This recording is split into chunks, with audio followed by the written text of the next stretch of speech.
Делчево изгуби уште еден млад живот во туѓина. Во несреќа на градилиште во Босна загина 38 годишниот Златко Гоцевски, работник во Гранит.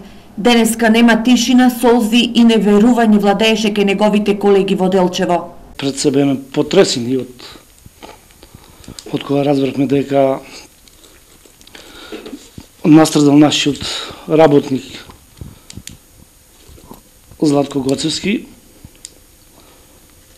Тој беше добар работник. Жално, тажно изгубивме верен, голем другар и работник. И жално, нема шо. Златко, кој е роден во Делчевско Вратиславци, не бил женет. Во Гранит работел 13 години и неколку пати работел по градилиштата во Босна. Во Босна за последен пат заминал во петокот, а во неделата се случила несреќата додека работел со камион кипер на изградбата на патот Прњавор-Добој. Далноводот предизвикал струен удар и пожар. Неговите колеги не биле моќни да му помогнат. Водачот кипал, го искипал материјалот натоварен, застанал да го чисти киперот испод далековод некој од тамо 110 киловолти, како кажуваат, не знам и јас. Работникот починал во клиничкиот центар во Бања Лука од изгореници. Во тој момент во болницата биле и неговите родители.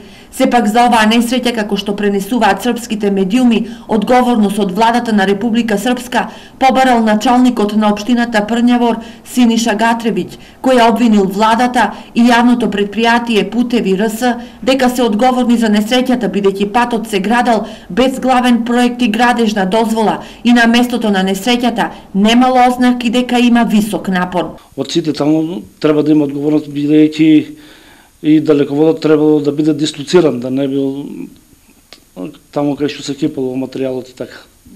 Депонијата требало да биде можеби на друго место. Оваа несреќа уште еднаш ги потсети делчевци за изгубените млади животи по светските метрополи Чикаго, Минхен, Словенија, Украина, сега и Босна.